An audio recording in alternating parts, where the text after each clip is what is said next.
Grizzco's 4 golden rotation is here. So what does that mean?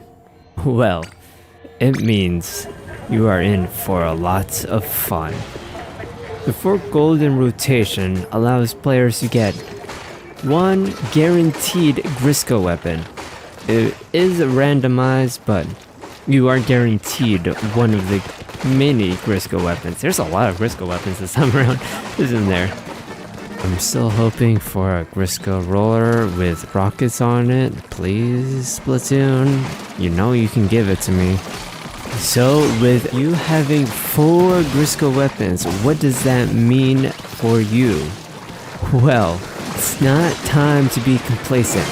It is actually very easy to lose these rounds considering the map we are on and the fact that they just keep throwing bosses on bosses and bosses on you. You have to know what to do if you want to do well with this rotation. And I am here to help you with that. And then I'll do like a full round recording after I do all my talking. So if you just want to watch that, skip ahead. There'll be a timestamp and all that stuff. Don't worry. So here we are once again on Ruiner's Bay, what most people will consider as the worst Splatoon 3 Grizzco map. Now I personally like this map, but it's very difficult to say the least. Now the strategy for these maps is actually to bring bosses towards the basket. But unfortunately for you and I, many people won't do that. With the Grizzco weapons in hand, people will rush down the bosses. So it is up to you, my dear viewer, to become the one to bring the eggs in. This is what I would like to say, but I also play quite aggressively, so... Let me give you some tips with these Grizzco weapons. So first off, we have the Grizzco Blaster. The Grizzco Blaster is a very standard. It is very good at inking the ground, and it just does damage. I would consider it the weakest of the Grizzco weapons. So if you manage to get the Grizzco Blaster, don't worry. Focus on taking care of the mini chums that will be spawning, the small fry, the chums, the fish sticks. You got this. You can do everything. You can run from one side of the map to the other side of the map really easily with the Grizzco Blaster.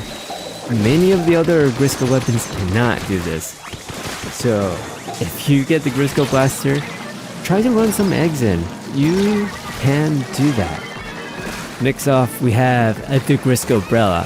While it does do more damage than the Grizzco Blaster, it is not exactly the highest damage. However, it also has a very low ink consumption. It is very good at sniping bosses with low HP pools and that move around a lot. The Grizzco Brella really handles those quite well. While it does not have a very good AoE damage, it can still handle Cohawks, but it really struggles at dealing with too many chums and small fries. Next off, we have the Grizzco Charger.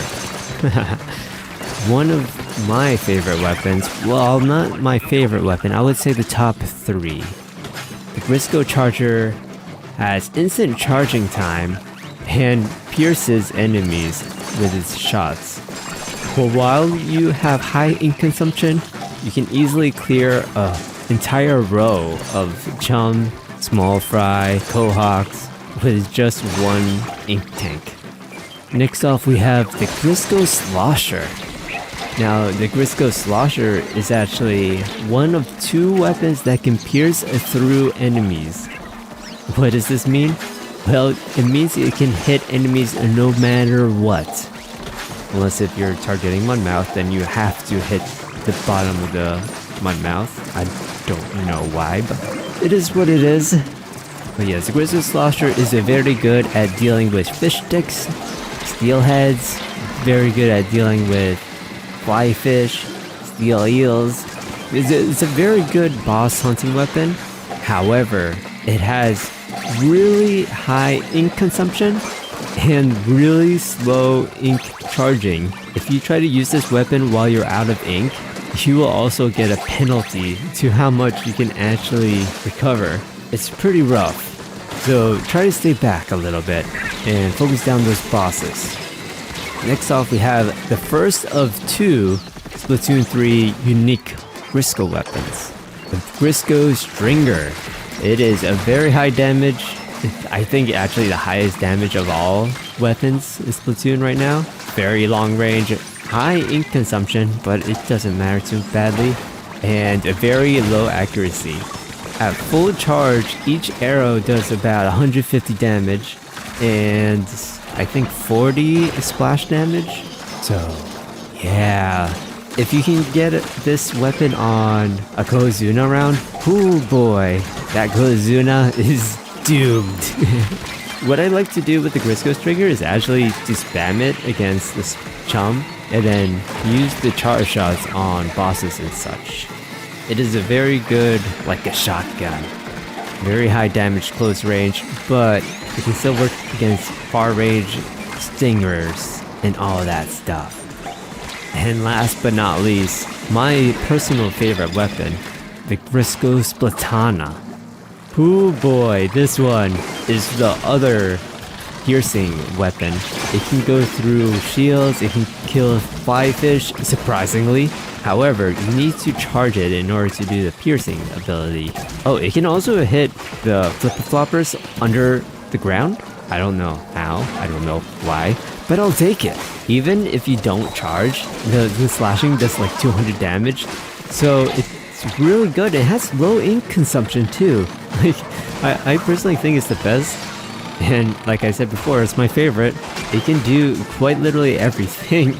The only thing it really struggles at dealing with is the stingers and fish sticks, because it can't really ink a fish stick, but it can deal with it. It just takes a little bit of effort. Well, anyway, there goes my little descriptions of each of the Grizzco weapons.